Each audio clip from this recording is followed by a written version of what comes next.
नहीं जानता, थोड़े दिन बाद इसी रास्ते से मेरा छोटा भाई भरत आने वाला है। मैं चाहता हूँ कि जो कांटे मुझे लगे मेरे छोटे भाई के पैर में न लगना चाहिए। ये भाव होता है, जो कांटे मेरे लगे, मुझे लगे, जो दुख मैंने देखा वो मेरा छोटा भाई नहीं देखना चाहिए। ये राम की भावना प्यार है। आजकल कोर्ट कचहरी चलती है, आजकल भाई भाई का झगड़ा होता है, थोड़ी थोड़ी हिस्से के लिए, जमीन जायदाद के लिए जब झगड़ा लड़ाई होती है, तो मैं कहना चाहता हूँ ऐसे लोगों से कि मेरे भाई, कि जब भाई भाई में जमीन बंटवारे का अवसर आए और लड़ाई का अवसर आए तो लड़ाई मत करना, दोनों भाई घर में बैठ जाना, रामायण खोल लेना और राम और भरत का प्रेम सच्ची श्रद्धा से पढ़ लेना। अगर सच्चे भाव से राम और भरत का प्रेम पढ़ लिया तो फिर तुम्हें कोर्ट कचहरी में जाने की जरूरत नहीं पड़ेगी, तुम्हारी समस्या का समाधान घर में ही हो जाएगा। ये राम कथा की शक्ति है प्यारे।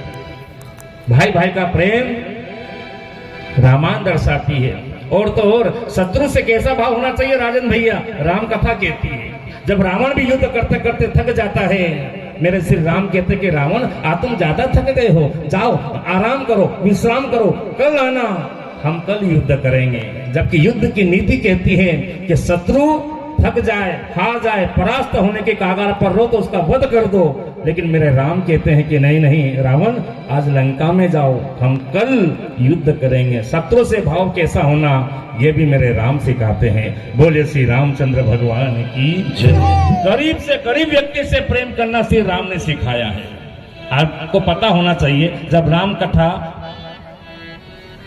पढ़ोगे तो राम जी का जब राज्याभिषेक हो रहा था तो राम जी इधर उधर सबको ढूंढ रहे हैं, कोई दिखाई नहीं दे रहा।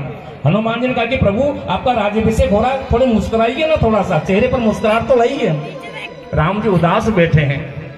आज अब राजा बन गए, उदास क्यों हैं? तो मेरे राम ने कहा कि हनुमान, मेरा एक मेहमान नहीं आया है, जब तक वो नहीं दिखेगा ना मेरे चेहरे पर हंसी नहीं आएगी।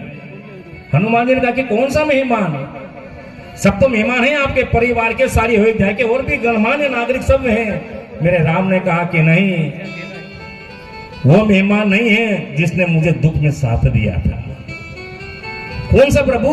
बोले वो गरीब केवट जो मेरे समय मेरे पास मेरे जेब में एक रुपया नाव में बैठने तक का नहीं था, एक आना नहीं था, और उस गरीब केवट ने मुझे नाव पार कराई थी और बदले में मुझसे कुछ नहीं लिया था। वो मुझे कहीं दिखाई नहीं दे रहा है, जब तक वो नहीं आएगा मैं राज्याभिषेक नहीं कराऊंगा। ये मेरे राम की नीति है। बोले श्री रामचंद्र भगवान की जय। और रामायण कहती है कि वो गरीब केवट को बुलाया गया, वो आया और श्री राम जी को प्रणाम किया। प्रभु जंगल में हम मिले थे, अब तो आप राजा बन गए हो, मेरी भी उपमा बढ़ाइए ना। तो मेरे राम ने कहा था कि तुम मम सखा, तुम तो मेरे सखा हो। केवट ने कहा कि सखा तो जंगल में ही बन गया था, अब तो आप ही राजा बन गए हो, मेरी भी उपमा बढ़ाइए ना। तो रामायण में चौपाई लिखी गोस्वामी जी ने कि तुम मम सखा भरत सम भ्राता। आज तक तो तुम मेरे दोस्त थे, मित्र थे, लेकिन अब भरत के समान मेरे भाई हो गए हो। रहूं सदा पूरी आवत जाता। हे मेरे भाई, इस राम को भूल मत जाना, अयोध्या में आते जाते रहना और मुझे दर्शन देते रहना। ये है मेरे राम का भाव। गरीब से गरीब व्यक्ति को गले लगाया, भाई से प्रेम राम ने सिखाया, पत्नी के प्रति भाव कैसा होना चाहिए राम ने सिखाया, माता पिता का आदर सत्कार कैसा होना चाहिए श्री राम जी ने सिखाया। एक दिन पहले श्री राम जी को सूचना मिली कि राम राज्याभिषेक होने वाला है, तो कोई हर्षोल्लास नहीं, कोई खुशी नहीं, और दूसरे दिन जंगल में भेज दिए गए तो कोई दुख नहीं। यह है श्री राम का राज। बोले श्री रामचंद्र भगवान की जय। राम कथा की शुरुआत संतों के मिलन से हुई है, संतों के मिलन से। दो किसान एक जगह इकट्ठे होते हैं ना भैया, जीवन भैया, तो खेती की चर्चा करते हैं कि नहीं भैया? बोलो। दो किसान एक जगह इकट्ठे होते हैं तो खेती की चर्चा करते हैं। दो पुलिस वाले भाई एक जगह इकट्ठे होते हैं तो थाने की चर्चा करते हैं। दो डॉक्टर एक जगह इकट्ठे होते हैं तो अस्पताल की चर्चा करते हैं। दो वकील एक जगह इकट्ठे होते हैं तो अदालत की चर्चा करते हैं। लेकिन जब दो संत एक जगह इकट्ठे होते हैं तो परमात्मा की चिंता करते हैं, परमात्मा की ही चर्चा करते हैं। तो रामायण की शुरुआत गोस्वामी जी वर्णन कर रहे हैं कि कहां से हुई।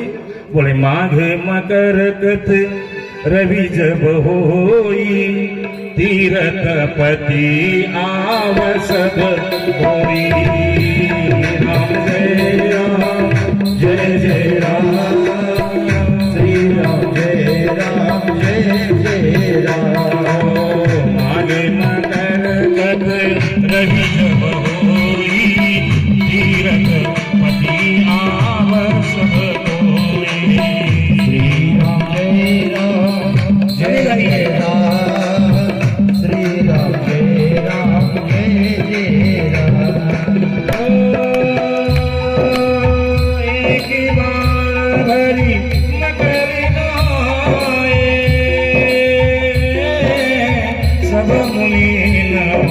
आश्रम सिराए सिया राम जय जय राम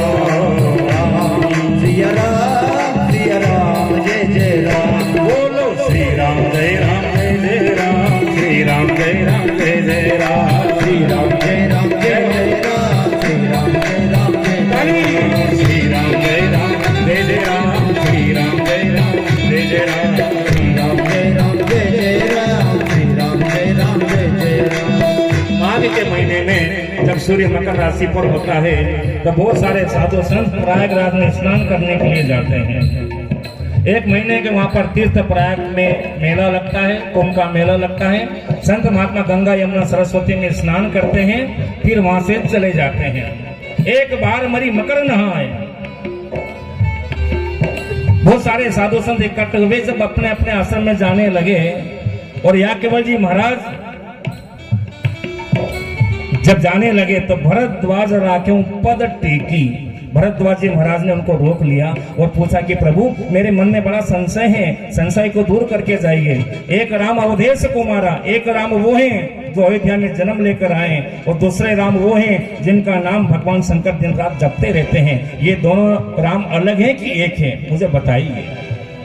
या केवल बोले मुस्काई। राम कथा की शुरुआत कहां से हुई? बोलो ना राजन भैया, मुस्कुराना से हुई। रामायण में लिखा है, चौपाई पढ़कर देखना। या केवल बोले मुस्काई। आज घर में सब कुछ है लेकिन मुस्कुराहट नहीं है। क्यों दादा जय सिंह भैया, सही है कि नहीं? अनेक बड़े बड़े बिल्डिंग, बड़े बड़े इमारत बनी हुई है नगर में, शहरों में, जगह जगह सब कुछ है, लेकिन चेहरे पर किसी से पूछो भी सही कि भैया कैसा क्या चल रहा है। हाँ, ऊपर के मन से जरूर बोल देगा सब ठीक चल रहा है, लेकिन अंदर से उसकी आत्मा जानती कि क्या चल रहा है? घर में सब कुछ है, सोफा सेट है, टीवी भी है, कूलर भी है, गाड़ी भी है, राम जी की मौज है, लेकिन शांति बोलो नहीं, माताओं बोलो। कोई तन से दुखी, कोई मन से दुखी, कोई धन से रहे उदास। अरे थोड़े थोड़े सभी दुखी और सुखी राम का दास, सुखी राम का दास। सबको समस्या है, बिना समस्या से कोई भी नहीं है मेरे भाई। समस्या अमीर को भी है, समस्या गरीब को भी है, समस्या कुंवारे को भी है, वो समस्या जिनका विवाह हो गया उनको भी है, समस्या सास को भी है तो समस्या बहू को भी है। गरीब की क्या समस्या कि मैं धन कहां से कमाऊं, है ना? अमीर की क्या समस्या कि ये धन कहां लगाऊं। कुंवारे की क्या समस्या कि किसी तरह मेरा घर बस जाए। और जिनका विवाह हो गया उनकी ये समस्या कि हे भगवान कहां में उलझ गया है। सास की क्या समस्या कि क्या करे गुरुजी, बहू काम नहीं करती।